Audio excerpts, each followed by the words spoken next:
platter. Spin, spin, spin. Spin the platter. All day long with a happy song. Spin it.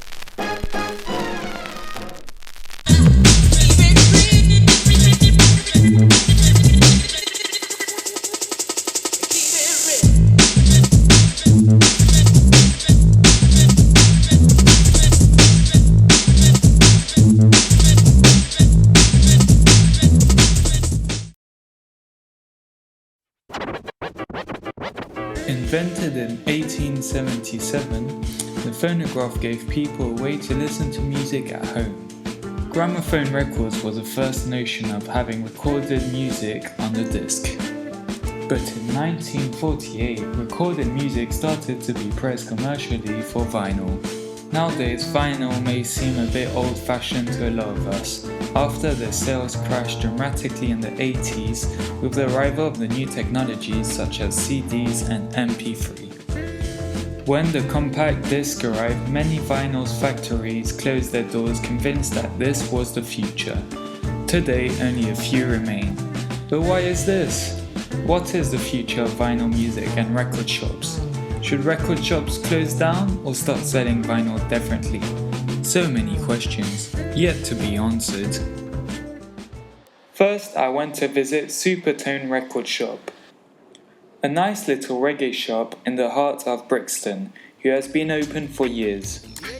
The owner, who greeted us very nicely, has been in the record industry for a very long time as a reggae DJ and sound system owner.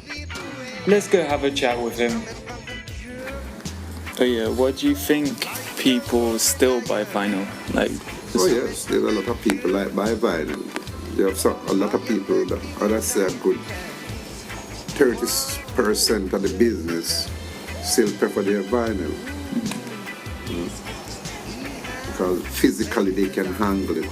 Yes. Look at it, read it, see the artist that they're looking, maybe someone didn't know Gregory Isaac and he has Gregory Isaac on his album. So people like that kind of thing.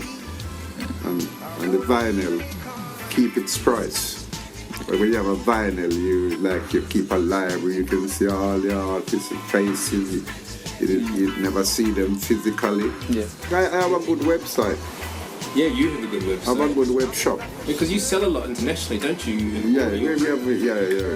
The shop don't pull the crowd. You may come in the shop out there, you hardly see anybody, but we still keep the shop. Got people coming on the record, but we have a web shop. You can go online, we have a shop on Discog. You know Discog? Yeah, yes, Discog. We have a good shop on Discog, about Supertone on... About 3,000 items on that. Wow. And all around the world people buying from you, huh? Yeah, they say the thing that they like. But our shop get rated. The reggae shop. Yeah. One more shop, Yeah, legendary reggae shop. Yeah. The owner of the shop made some interesting points on why people still keep buying vinyls. For him, it's mainly about how vinyl keep their value compared to MP3s and CDs. If you really love an artist, you will buy an original vinyl and keep it in your collection. About the future of vinyl, he also said he had an online shop where he sells most of his vinyl. I will quote what he said. "The shop don't bring back no coin." This means record shop might close in the future, but there will always be online shops selling them. I didn't get time to record it, but he did say that he didn't keep the shop for the money. Some days he doesn't even make a penny, but he does it for the love of the music.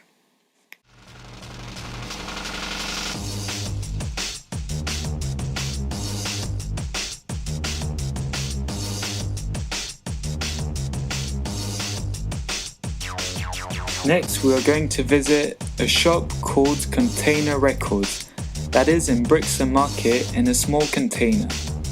They mainly stock electronic music and have only been open for 3 months. So it will be interesting to compare the views of an old record shop with a new one. When MP3s first came out in the late 90s, it was just that vinyl sales just completely stopped. Now, there's been a resurgence. There's lots of different theories as to why there's been a vinyl resurgence. Whether it's kind of like nostalgia, people are kind of like enjoying having the physical music, if it's just a trend, like a fashion thing and it's going to go. And then of course there's the hardcore diehards that are like it sounds better and it's better quality and all that kind of stuff. I think for most people it's just an enjoyment of having the physical record, which you never get from an MP3. Also people kind of enjoy looking through the records themselves rather than just kind of Googling what music you want to hear. We've basically based this record shop on record shops that we've enjoyed going to that have been unchanged since definitely my lifetime. As far as I'm aware, record shop, like this record shop at least, is identical in terms of the way we sell the records to records that we're selling like in the 70s or whatever. Yeah, we have like two different kinds of customers here. We have DJs who come in, and I think that's probably one of the only like areas in which vinyl has kept a kind of like ready, like kind of stable sales. But even now there's like a big resurgence in vinyl only nights where the promoters require their DJs to play only with vinyl. So if DJs come in and buy like 10, 20 records, which they need for work.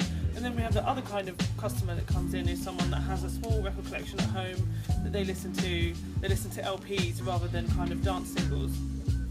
And I think I don't know why really. I think the second type, the people with a small record collection, that's something new.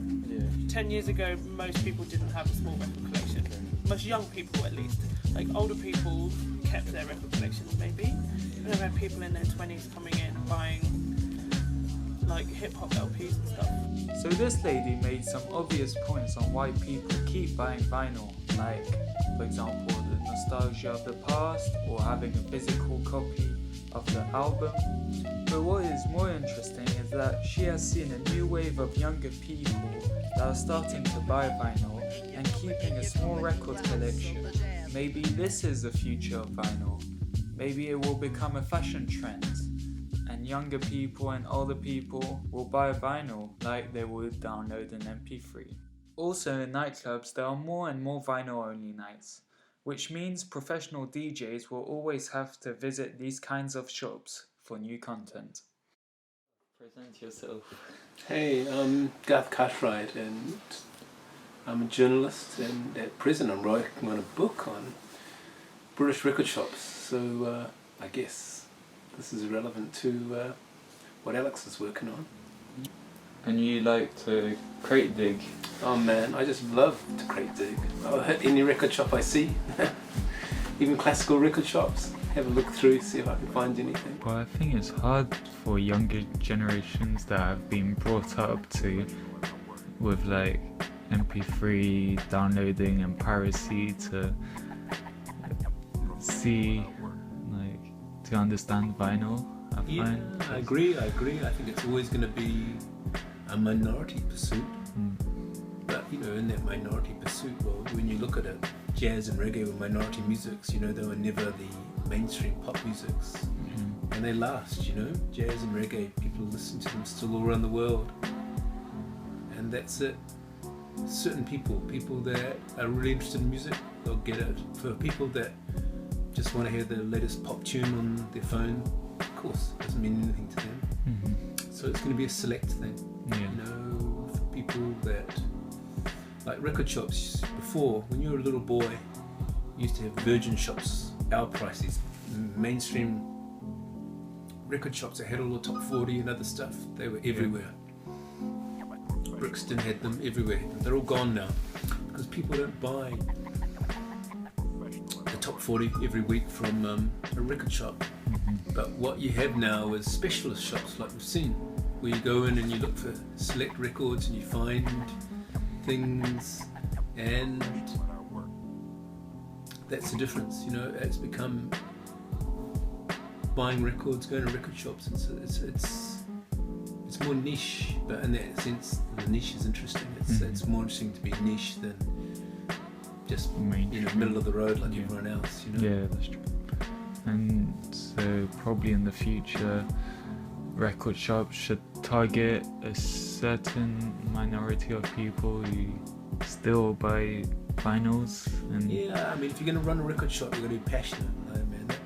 That guy Wally and Supertone, man, you can see he loves it, He plays out there, he DJs, he's been listening to it all his life.